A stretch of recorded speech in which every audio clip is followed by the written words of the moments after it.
Budget ನಂತರ ಮತ್ತೊಂದು ಸಿಹಿ ಸುದ್ದಿ. 10,000 ರೂಪಾಯಿ ಗೃಹಲಕ್ಷ್ಮಿಯರ ಅಕೌಂಟ್ಗೆ ಈಗ ಜಮೆ ಆಗಲು ಶುರು ಆಗುತ್ತಾ? ಹೌದು, ಎದಕ್ಕಂದ್ರೆ ಎಲ್ಲಾ ಗೃಹಲಕ್ಷ್ಮಿಯರಿಗೂ ಕೂಡ ಬಾಕಿ ಕಂತು ಹಣ ಯೋಜನೆ ಬಗ್ಗೆ ಒಂದು ಅಪ್ಡೇಟ್ ಇಲ್ಲಿ ಬಂದಿರುವಂತದ್ದು ವೀಕ್ಷಕರೇ. ಮತ್ತೆ ನೀವು ಕೂಡ ಗೃಹಲಕ್ಷ್ಮಿ ಫಲಾನುಭವಿಗಳಾಗಿದ್ರೆ ನಿಮಗೆ ರಾಜ್ಯ ಸರ್ಕಾರದಿಂದ ಮತ್ತೊಂದು ಸಿಹಿ ಸುದ್ದಿ ಕೂಡ ಇಲ್ಲಿ ಬಂದಿರುವಂತದ್ದು.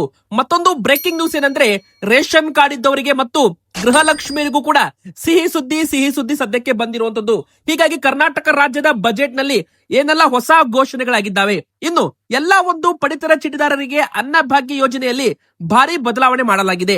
ಹಾಗಾದ್ರೆ ಇಂದಿರಾ ಕಿಟ್ ಅನ್ನ ಹೇಗೆ ವಿತರಣೆ ಮಾಡ್ತಾರೆ ಅಂದ್ರೆ ವೀಕ್ಷಕರೇ, ನಿಮಗೆ ಇನ್ಮುಂದೆ ಅಕ್ಕಿ ಜೊತೆಗೆ ಏನೆಲ್ಲ ಸಿಗುತ್ತೆ, ಹೇಗೆ ವಿತರಣೆ ಮಾಡ್ತಾರೆ, ಎಷ್ಟು ಕೆಜಿ ವಿತರಣೆ ಮಾಡ್ತಾರೆ, ಎಲ್ಲಾ ಮಾಹಿತಿ ಕೂಡ ನೀವು ವಿಡಿಯೋದಲ್ಲಿ ತಿಳಿದುಕೊಳ್ಳಿ. ವಿಡಿಯೋ ಪೂರ್ತಿಯಾಗಿ ನೋಡಿ ವೀಕ್ಷಕರೇ. ಇನ್ನು ಉಚಿತ ಮನೆ ಯೋಜನೆ ಆಗಿರಬಹುದು, ರಿಯಾಯಿತಿ ದರದಲ್ಲಿ ಸೈಟ್ ಗಳನ್ನ ನಿವೇಶನಗಳನ್ನ ವಿತರಣೆ ಮಾಡಲಾಗುತ್ತೆ. ನಮ್ಮ ಮನೆ ಯೋಜನೆ ಅಂತಾನೂ ಕೂಡ ನಮ್ಮ ಮನೆ ಸ್ಕೀಮ್ ನಲ್ಲಿ 50,000 ಸೈಟ್ ಗಳನ್ನ ಹಂಚಿಕೆ ಮಾಡಲಾಗುತ್ತಂತೆ ವೀಕ್ಷಕರೇ. ಬಜೆಟ್ ನಲ್ಲಿ ಮನೆ ಇಲ್ಲದವರಿಗೆ, ಜಾಗ ಭೂಮಿ ಇಲ್ಲದವರಿಗೂ ಕೂಡ ಸಿಹಿ ಸುದ್ದಿ ಅಂತಾನೆ ಹೇಳ್ಬೋದು.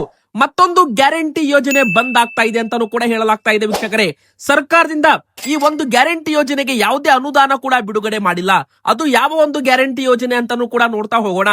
ಇನ್ನೊಂದು ಕಡೆಗೆ ಮಕ್ಕಳಿಗೆ ಸೋಷಿಯಲ್ ಮೀಡಿಯಾ ಬ್ಯಾನ್. ಹೌದು, 16 ವರ್ಷದ ಒಳಗಿನ ಮಕ್ಕಳಿಗೆ ಮೊಬೈಲ್ ಫೋನ್ ಕೊಡಬಹುದು, ಆದ್ರೆ ವಾಟ್ಸ್ಆಪ್, ಫೇಸ್ಬುಕ್, ಇನ್ಸ್ಟಾಗ್ರಾಮ್ ಬಳಕೆ ಮಾಡುವಂತಿಲ್ವಂತೆ. ಅಂದ್ರೆ ಸೋಷಿಯಲ್ ಮೀಡಿಯಾಗಳನ್ನ ಬ್ಯಾನ್ ಅಂತಾನೂ ಕೂಡ ಇಲ್ಲಿ ಘೋಷಣೆ ಮಾಡಲಾಗಿದೆ. ಮದ್ಯ ಪ್ರಿಯರಿಗೆ ಮದ್ಯದ ದರ ಏರಿಕೆ ಮಾಡೋದ್ರ ಮೂಲಕ ಶಾಕ್ ಅನ್ನ ಕೊಡಲಾಗ್ತಾ ಇದೆ ವೀಕ್ಷಕರೇ. ರಾಜ್ಯದ ಸರ್ಕಾರದ ಬಜೆಟ್ ನಲ್ಲಿ ಏನೆಲ್ಲ ಗುಡ್ ನ್ಯೂಸ್, ಏನೆಲ್ಲ ಬ್ಯಾಡ್ ನ್ಯೂಸ್, ಇದೇ ಒಂದು ವಿಡಿಯೋದಲ್ಲಿ ಎಲ್ಲಾ ಕೂಡ ಡೀಟೇಲ್ ಆಗಿ ನೋಡ್ತಾ ಹೋಗೋಣ. ಮೊದಲಿಗೆ ಎಲ್ಲಾ ಗೃಹಲಕ್ಷ್ಮಿಯರು ಕೂಡ ರೇಷನ್ ಕಾರ್ಡ್ ಇದ್ದವರು ದಯವಿಟ್ಟು ವಿಡಿಯೋಗೆ ಒಂದು ಲೈಕ್ ಮಾಡಿ. ನಿಮ್ಮ ಒಂದು ಲೈಕ್ ಇಂದ ನಮಗೆ ಇದೇ ತರ ನಿಮಗೋಸ್ಕರ ಒಂದು ಒಳ್ಳೆ ಇಂಟ್ರೆಸ್ಟಿಂಗ್ ವಿಡಿಯೋಗಳನ್ನ ತರ್ತಾ ಇರ್ತೇವೆ. ಹಾಗೆ ಕಮೆಂಟ್ ಬಾಕ್ಸ್ ಅಲ್ಲಿ ನೀವು ಕೂಡ ಗೃಹಲಕ್ಷ್ಮಿಯರು ಆಗಿದ್ರೆ ನಿಮಗೂ ಕೂಡ 26ನೇ ಕಂತು ಹಣ ಬಂತ, ಎಸ್ ಆರ್ ನೋ ಅಂತ ಬೇಗನೆ ನಮಗೆ ಕಮೆಂಟ್ ಮಾಡಿ. ನಿಮ್ಮ ಕಮೆಂಟ್ ಓದಿ ನಾವು ಅದಕ್ಕೆ ರಿಪ್ಲೈ ಕೂಡ ಮಾಡ್ತೇವೆ.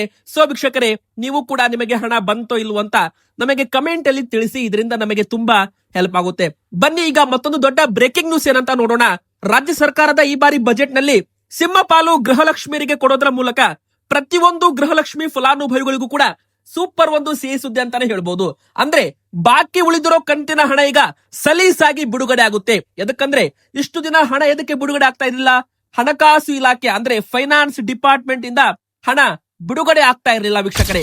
ಎದಕ್ಕಂದ್ರೆ ಹೋದ ಬಾರಿ ಬಜೆಟ್ ನಲ್ಲಿ ಹಣ ಮೀಸಲಿಟ್ಟಿದ್ದು, ಈ ಬಾರಿ ಬಜೆಟ್ ಅಲ್ಲಿ ಮೀಸಲಿಟ್ಟಿದ್ದು 28,608 ಕೋಟಿ ರೂಪಾಯಿ. ಅಂದ್ರೆ ಲೆಕ್ಕ ಹಾಕಿ ಮಹಿಳಾ ಮತ್ತು ಮಕ್ಕಳ ಅಭಿವೃದ್ಧಿ ಇಲಾಖೆಗೆ ಬಜೆಟ್ ನಲ್ಲಿ ಬರೋಬ್ಬರಿ 34,929 ಕೋಟಿ ರೂಪಾಯಿ ಅನುದಾನವನ್ನ ಘೋಷಣೆ ಮಾಡಿದ್ದಾರೆ. ಇದರಲ್ಲಿ ಗೃಹಲಕ್ಷ್ಮಿ ಯೋಜನೆಗೆ 28,608 ಕೋಟಿ ರೂಪಾಯಿ ಮೀಸಲಿಟ್ಟಿದ್ದಾರೆ ವೀಕ್ಷಕರೇ. ಹೀಗಾಗಿ ಮಹಿಳೆಯರಿಗೆ ಪ್ರತಿ ತಿಂಗಳು 2,000 ರೂಪಾಯಿ ನೀಡುವ ಗೃಹಲಕ್ಷ್ಮಿ ಯೋಜನೆ ಇಲ್ಲಿವರೆಗೂ 1,24,00,000 ಫಲಾನುಭವಿಗಳಿಗೆ 62,345 ಕೋಟಿ ರೂಪಾಯಿ ಪಾವತಿ ಕೂಡ ಮಾಡಲಾಗಿದೆ. ಈ ವರ್ಷವೂ ಕೂಡ ಇಷ್ಟೊಂದು ಹಣ ಬೇಡಿಕೆ ಇಟ್ಟಿದ್ದು, ಅದೇ ತರ ಅನುದಾನ ಕೂಡ ಬಿಡುಗಡೆಯನ್ನ ಮಾಡಲಾಗಿದೆ. ಹೀಗಾಗಿ ಇನ್ ಮುಂದೆ ಗೃಹಲಕ್ಷ್ಮಿಯರಿಗೆ ಪ್ರತಿ ತಿಂಗಳು ಹಣ ಕೂಡ ರಿಲೀಸ್ ಆಗುತ್ತೆ ಅಂತ ಹೇಳಲಾಗ್ತಾ ಇದೆ. ಯಾಕಂದ್ರೆ 28,608 ಕೋಟಿ ರೂಪಾಯಿ ಹಣ ಸ್ವಲ್ಪ ಅಮೌಂಟ್ ಅಲ್ಲ ವೀಕ್ಷಕರೇ. ಪ್ರತಿ ತಿಂಗಳು ಕೂಡ ಯಾವುದೇ ತೊಂದರೆ ಇಲ್ಲದೆ 2,000 ರೂಪಾಯಿ ಪ್ರತಿ ತಿಂಗಳು ಕಂತು ಜಮೆ ಆಗ್ಬೇಕು ಅಂತ ಇಷ್ಟೊಂದು ಸಿಂಹಪಾಲು ಬಜೆಟ್ ನಲ್ಲಿ ಗೃಹಲಕ್ಷ್ಮಿಯರಿಗೆ ಕೊಡಲಾಗಿದೆ. ಇನ್ನು ವೀಕ್ಷಕರೇ, ಬಜೆಟ್ ಮುಂಚೆನೆ 27ನೇ ಕಂತು ಹಣ ಕೂಡ ರಿಲೀಸ್ ಆಗಿದೆ. ಹೌದು, ಫೆಬ್ರವರಿ ತಿಂಗಳಲ್ಲಿಯೇ ಒಂದು 27ನೇ ಕಂತು ಹಣ ರಿಲೀಸ್ ಆಗಿರೋದ್ರಿಂದ ಇದೇ 1-2 ವಾರದಲ್ಲಿ ಅಂದ್ರೆ 12-13 ತಾರೀಕಿನ ಒಳಗೆ ನಿಮಗೆ ಮತ್ತೆ 2,000 ರೂಪಾಯಿ ಹಣ ಬ್ಯಾಂಕ್ ಅಕೌಂಟ್ಗೆ ಜಮೆ ಆಗಲಿದೆ.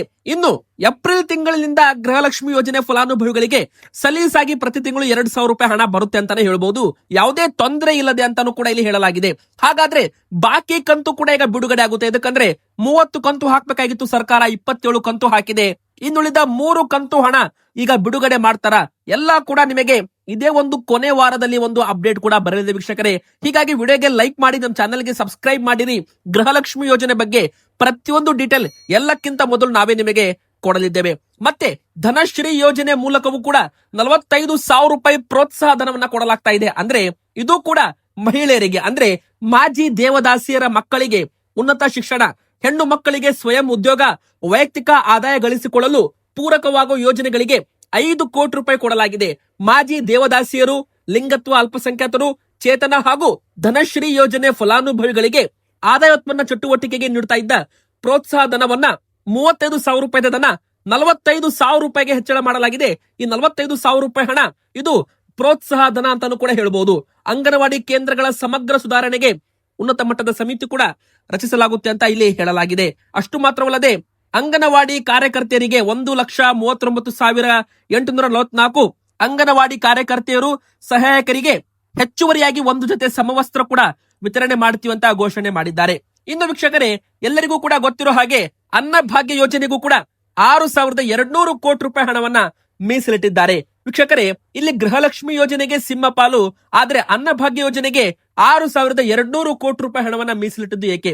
ಇಂದಿರಾ ಕಿಟ್. ಹೌದು, ಇನ್ ಮುಂದೆ ಅನ್ನಭಾಗ್ಯ ಯೋಜನೆಯಲ್ಲಿ ಹೆಚ್ಚುವರಿ 5 ಕೆಜಿ ಅಕ್ಕಿಯೊಂದಿಗೆ ಕೇಂದ್ರ ಸರ್ಕಾರ ಕೊಡುತ್ತಿರುವ ಉಚಿತ 5 ಕೆಜಿ ಅಕ್ಕಿ ಸೇರಿ ಪ್ರತಿ ಫಲಾನುಭವಿಗಳಿಗೆ ಮೊದಲು 10 ಕೆಜಿ ಅಕ್ಕಿಯನ್ನ ವಿತರಣೆ ಮಾಡಲಾಗ್ತಾ ಇತ್ತು. ಆದ್ರೆ ಇದರಿಂದ ಅಕ್ಕಿ ದುರ್ಬಳಕೆ ಪ್ರಕರಣಗಳು ಹೆಚ್ಚಾಗಿದ್ದರಿಂದ ಇದಕ್ಕೆ ನಿಯಂತ್ರಣ ತರಲು ಈ ವರ್ಷದಿಂದಲೇ ಹೆಚ್ಚುವರಿ 5 ಕೆಜಿ ಅಕ್ಕಿ ಬದಲಾಗಿ ಇಂದಿರಾ ಕಿಟ್ ಕೊಡಲು ಸರ್ಕಾರ ನಿರ್ಧಾರ ಮಾಡಿದೆ.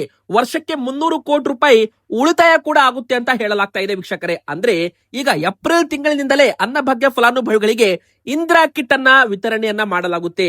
ಇಲ್ಲಿ ನಿಮಗೆ ಅಕ್ಕಿ ಕೂಡ ಸಿಗುತ್ತೆ, ಆದ್ರೆ ಅದು ಕೇಂದ್ರ ಸರ್ಕಾರದ ಪಾಲಿನ 5 ಕೆಜಿ ಅಕ್ಕಿ ಇರುತ್ತೆ.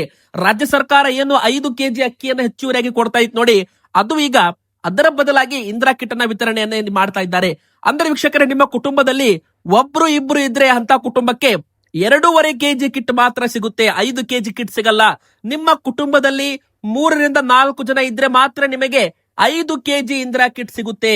ಮತ್ತೆ ನಿಮ್ಮ ಮನೆಯಲ್ಲಿ ಒಂದು ವೇಳೆ 5ಕ್ಕಿಂತ ಹೆಚ್ಚು ಜನರು ಅಂದ್ರೆ 5, 6, 7 ಜನ ಇದ್ರೆ ನಿಮಗೆ 7.5 ಕೆಜಿ ಕಿಟ್ ಅನ್ನ ಕೊಡಲಾಗುತ್ತೆ. ವೀಕ್ಷಕರೇ, ಒಂದು ವೇಳೆ ನಿಮ್ಮ ಕುಟುಂಬದಲ್ಲಿ 10 ಜನ ಇದ್ರೆ ನಿಮಗೆ 7.5 ಕೆಜಿ ಕಿಟ್ ಸಿಗುತ್ತೆ. ಮ್ಯಾಕ್ಸಿಮಮ್ 7.5 ಕೆಜಿ ಅಂತಾನು ಕೂಡ ಹೇಳಲಾಗಿದೆ. ಮತ್ತೆ ಇಲ್ಲಿ ಮುಖ್ಯವಾಗಿ ಅಡುಗೆ ಎಣ್ಣೆ, ಉಪ್ಪು, ಸಕ್ಕರೆ, ತೊಗರಿ ಬೇಳೆ, ಹೆಸರು ಕಾಳಿನ ಬದಲಾಗಿ ಹೆಚ್ಚುವರಿ ತೊಗರಿ ಬೇಳೆಯನ್ನ ವಿತರಣೆ ಇಲ್ಲಿ ಮಾಡಲಾಗುತ್ತೆ ಅಂತ ಹೇಳಲಾಗಿದೆ ವೀಕ್ಷಕರೇ. ಮತ್ತೆ ಇಲ್ಲಿ ಒಂದು ಗ್ಯಾರಂಟಿ ಯೋಜನೆ ಬಂದ್ ಆಗುತ್ತಾ? ಎದಕ್ಕಂದ್ರೆ ಗೃಹಲಕ್ಷ್ಮಿ ಯೋಜನೆಗೆ ಸಿಂಹಪಾಲು, ನಂತರ ಗೃಹ ಜ್ಯೋತಿ ಯೋಜನೆಗೂ ಕೂಡ 10,578 ಕೋಟಿ ರೂಪಾಯಿ ಬಜೆಟ್ ನಲ್ಲಿ ಸವಾಲು ಮಧ್ಯೆ ಗ್ಯಾರಂಟಿಗೆ ಒಟ್ಟು 50,686 ಕೋಟಿ ರೂಪಾಯಿ ಹಣವನ್ನ ಮೀಸಲಿಟ್ಟಿದ್ದಾರೆ. ವೀಕ್ಷಕರೇ, ಇಲ್ಲಿ 4 ಯೋಜನೆಗೆ ಮಾತ್ರ ಒತ್ತು ಕೊಟ್ಟಿದ್ದಾರೆ, 1 ಯೋಜನೆಗೆ ಒತ್ತೇ ಕೊಟ್ಟಿಲ್ಲ. ಅಂದ್ರೆ ಗೃಹಲಕ್ಷ್ಮಿ ಯೋಜನೆಗೆ ಇಲ್ಲಿ ನೋಡಬಹುದು ಕೆಳಗಡೆ 28,608 ಕೋಟಿ ರೂಪಾಯಿ ಮೀಸಲಿಟ್ಟಿದ್ದಾರೆ. ಗೃಹ ಜ್ಯೋತಿ ಅಂದ್ರೆ ಉಚಿತ ಕರೆಂಟ್ ನಾವೇನು ಬಳಕೆ ಮಾಡ್ತೀವಿ ನೋಡಿ, ಅದಕ್ಕೋಸ್ಕರ 10,578 ಕೋಟಿ ರೂಪಾಯಿ ಅನುದಾನ. ಅನ್ನಭಾಗ್ಯ ಯೋಜನೆಗೆ 6,200 ಕೋಟಿ ರೂಪಾಯಿ ಇಂದಿರಾ ಕಿಟ್ ವಿತರಣೆ. ಮತ್ತೆ ಶಕ್ತಿ ಯೋಜನೆಗೆ 5,300 ಕೋಟಿ ರೂಪಾಯಿ ಅನುದಾನವನ್ನ ಇಲ್ಲಿ ಬಿಡುಗಡೆ ಮಾಡಲಾಗ್ತಾ ಇದೆ. ಆದ್ರೆ ಯುವ ನಿಧಿ ಯೋಜನೆಗೆ 913 ಕೋಟಿ ಕೊಟ್ಟಿದ್ದೇವೆ ಅಂತ ಇಷ್ಟೇ ಒಂದು ಬರೆದಿದ್ದಾರೆ. ಏನೂ ಕೂಡ ಇದ್ರ ಬಗ್ಗೆ ಹೆಚ್ಚು ಅಪ್ಡೇಟೇ ಬಂದಿಲ್ಲ. ಹೀಗಾಗಿ ವೀಕ್ಷಕರೇ, ಯುವ ನಿಧಿ ಯೋಜನೆಗೆ ಮುಂದಿನ ಬರೋ ದಿನಗಳಲ್ಲಿ ಸರ್ಕಾರದಿಂದ ಏನು ಅಪ್ಡೇಟ್ ಬರುತ್ತೆ ಕಾದು ನೋಡಬೇಕು.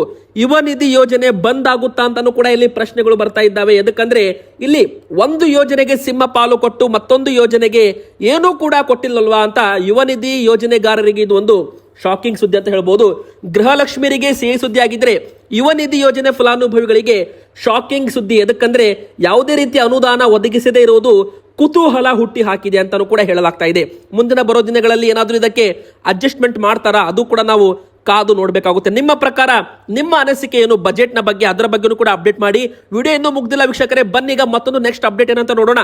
ಬಜೆಟ್ ನಲ್ಲಿ ಮದ್ಯದ ಬೆಲೆ ಕೂಡ ಏರಿಕೆ ಮಾಡುವ ಒಂದು ನಿರ್ಧಾರವನ್ನ ಮಾಡಲಾಗಿದೆ. ಹಂತ ಹಂತವಾಗಿ ಮದ್ಯದ ದರವನ್ನ ಏರಿಕೆ ಮಾಡಬಹುದು ಅಂತಾನು ಕೂಡ ಇಲ್ಲಿ ಹೇಳಲಾಗಿದೆ ವೀಕ್ಷಕರೇ. ಇನ್ನು ನಮ್ಮ ಮನೆ ಸ್ಕೀಮ್ ಅಡಿಯಲ್ಲಿ 50,000 ಸೈಟ್ಗಳನ್ನ ಹಂಚಿಕೆ ಮಾಡಲಾಗುತ್ತೆ ವೀಕ್ಷಕರೇ. KHB ಅಡಿಯಲ್ಲಿ ಒಟ್ಟು ಇಲ್ಲಿ 4,90,000 ಮನೆಗಳನ್ನ ಪೂರ್ಣ ಮಾಡೋ ಕ್ರಮವನ್ನ ತೆಗೆದುಕೊಳ್ಳಲಾಗಿದೆ ವೀಕ್ಷಕರೇ. ಒಂದಲ್ಲ ಎರಡಲ್ಲ, ಸರ್ವರಿಗೂ ಸೂರು ಕಲ್ಪಿಸುವ ಉದ್ದೇಶದಿಂದ BLC ಆಧಾರಿತ 1,00,000 ಮನೆ ಮಂಜೂರು ಮಾಡಲಾಗ್ತೀವಿ ಅಂತಾನು ಕೂಡ ಘೋಷಣೆ ಮಾಡಿದ್ದಾರೆ. ಮತ್ತೆ ಇಲ್ಲಿ ಸಹಾಯಧನವು ಕೂಡ 1,20,000 ರೂಪಾಯಿಂದ 2 ಲಕ್ಷ ರೂಪಾಯಿ. ಇನ್ನು ಪರಿಶಿಷ್ಟ ಜಾತಿ ಮತ್ತು ಪರಿಶಿಷ್ಟ ಪಂಗಡ ಫಲಾನುಭವಿಗಳಿಗೆ 2 ಲಕ್ಷ ರೂಪಾಯಿಂದ 3 ಲಕ್ಷ ರೂಪಾಯಿವರೆಗೂ ಏರಿಸಲು ನಿರ್ಧಾರ ಮಾಡಲಾಗಿದೆ. ನಮ್ಮ ರಾಜ್ಯದ ವಸತಿ ಯೋಜನೆಗಳಡಿ ಅರ್ಹ ಫಲಾನುಭವಿಗಳ ಆಯ್ಕೆಗೆ ಮ್ಯಾನ್ಯುವಲ್ ಲಾಟರಿ ಪ್ರಕ್ರಿಯೆ ಬದಲಾಗಿ ಆನ್ಲೈನ್ ಲಾಟರಿ ಮೂಲಕ ಗ್ರಾಮ ಸಭೆಗಳಲ್ಲಿ ಆಯ್ಕೆ ಮಾಡ್ತೀವಿ ಅಂತಾನು ಕೂಡ ಘೋಷಣೆ ಮಾಡಿದ್ದಾರೆ.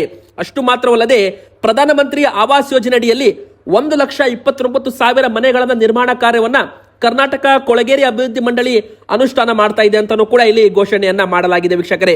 ಒಟ್ಟಾರೆ ಈ ವರ್ಷ 79,134 ಮನೆಗಳನ್ನ ಲೋಕಾರ್ಪಣೆ ಕೂಡ ಮಾಡಲಾಗಿದೆ ಅಂತ ಘೋಷಣೆ ಮಾಡಿದ್ದಾರೆ. ಇನ್ನು ಒಟ್ಟು 4,19,000 ಮನೆಗಳ ನಿರ್ಮಾಣವನ್ನ ಪೂರ್ಣಗೊಳಿಸಿ ಫಲಾನುಭವಿಗಳಿಗೆ ಹಸ್ತಾಂತರಿಸ್ತೀವಿ ಅಂತಾನು ಕೂಡ ಒಂದು ಹೇಳಿಕೆಯನ್ನ ಕೊಟ್ಟಿದ್ದಾರೆ.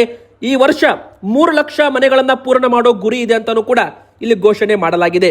ಇನ್ನು ನಮ್ಮ ಮನೆ ಯೋಜನೆ ಅಡಿಯಲ್ಲಿ 50,000 ಸೈಟ್ಗಳನ್ನ ರಿಯಾಯಿತಿ ದರದಲ್ಲಿ ಹಂಚಿಕೆ ಮಾಡ್ತೀವಿ ಅಂತಾನೂ ಕೂಡ ಘೋಷಣೆ ಮಾಡಲಾಗಿದೆ. ಇನ್ನು 16 ವರ್ಷದ ಒಳಗಿನ ಮಕ್ಕಳಿಗೆ ಸೋಷಿಯಲ್ ಮೀಡಿಯಾದಿಂದ ಬ್ಯಾನ್ ಅನ್ನ ಮಾಡಲಾಗ್ತಾ ಇದೆ. ಅಂದ್ರೆ ಮಕ್ಕಳಿಗೆ ಫೇಸ್ಬುಕ್, ಇನ್ಸ್ಟಾಗ್ರಾಮ್, ವಾಟ್ಸ್ಆಪ್ ಇದನ್ನ ನಿಷೇಧ ಮಾಡಲಾಗುತ್ತೆ. ಮೊಬೈಲ್ ಬಳಸಲು ಅನುಮತಿ ಇರುತ್ತೆ, ಆದ್ರೆ 16 ವರ್ಷದ ಒಳಗಿನ ಮಕ್ಕಳು ಸಾಮಾಜಿಕ ಜಾಲತಾಣ ಬಳಕೆ ನಿಷೇಧ ಅಂತ ಹೇಳಲಾಗಿದೆ. ಹೆಚ್ಚುತ್ತಿರುವ ಮೊಬೈಲ್ ಬಳಕೆಯಿಂದ ಮಕ್ಕಳ ಮೇಲಾಗುವ ಅಡ್ಡ ಪರಿಣಾಮ ತಡೆಗಟ್ಟುವ ಉದ್ದೇಶದಿಂದ, ಆದ್ರೆ ಮೊಬೈಲ್ ಬಳಕೆಗೆ ಇಲ್ಲ ಯಾವುದೇ ರೀತಿ ನಿಯಮ, ಜಾಲತಾಣಕ್ಕೆ ಅಷ್ಟೇ ನಿರ್ಬಂಧ ಎಂದು ಬಜೆಟ್ ಬಳಿಕ ಸ್ಪಷ್ಟನೆ ಇಲ್ಲಿ ಸಿಕ್ಕಿರುವಂತದ್ದು. ಇದು ಕೂಡ ಒಂದು ಇಂಪಾರ್ಟೆಂಟ್ ಅಪ್ಡೇಟ್ ಆಗಿದೆ ವೀಕ್ಷಕರೇ.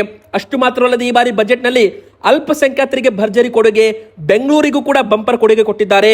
ಮತ್ತೆ ಕರ್ನಾಟಕದಲ್ಲಿ ಈಗ ವಿದ್ಯಾರ್ಥಿಗಳಿಗೂ ಕೂಡ ಇಂದಿರಾ ಕ್ಯಾಂಟೀನ್ ಓಪನ್ ಮಾಡ್ತೀವಿ ಅಂತ ಘೋಷಣೆ ಮಾಡಿದ್ದಾರೆ. ಲ್ಯಾಪ್ಟಾಪ್ ಕೊಡೋ ಯೋಜನೆ ಕೂಡ ಆಗಿರ್ಬೋದು. ಎಲ್ಲ ಕೂಡ ಒಂದು ಬಂಪರ್ ಸಿಹಿ ಸುದ್ದಿನೇ ಬಂದಿದೆ ಬಜೆಟ್ ನಲ್ಲಿ. ನಿಮ್ಮ ಪ್ರಕಾರ ಬಜೆಟ್ ನಿಮಗೆ ಹೇಗೆ ಅನಿಸ್ತು ಬೇಗನೆ ಕಮೆಂಟ್ ಮಾಡಿ. ನಿಮ್ಮ ಅನಿಸಿಕೆ ಕಮೆಂಟ್ ಮಾಡಿ ವೀಕ್ಷಕರೇ. ನಿಮ್ಮ ಕಮೆಂಟ್ ಓದಿ ನಾವು ಅದಕ್ಕೆ ರಿಪ್ಲೈ ಕೂಡ ಮಾಡ್ತೇವೆ. ಹಾಗೆ ನೀವು ಇನ್ನೂ ಕೂಡ ವಿಡಿಯೋಗೆ ಲೈಕ್ ಮಾಡಿಲ್ಲ ಅಂದ್ರೆ ದಯವಿಟ್ಟು ವಿಡಿಯೋಗೆ ಒಂದು ಲೈಕ್ ಮಾಡಿ, ಹಾಗೆ ಕಮೆಂಟ್ ಮಾಡಿ. ನಮ್ಮ ಚಾನಲ್ಗೆ ಸಬ್ಸ್ಕ್ರೈಬ್ ಆಗಿಲ್ಲ ಅಂದ್ರೆ ದಯವಿಟ್ಟು ಸಬ್ಸ್ಕ್ರೈಬ್ ಬಟನ್ ಕ್ಲಿಕ್ ಮಾಡಿ.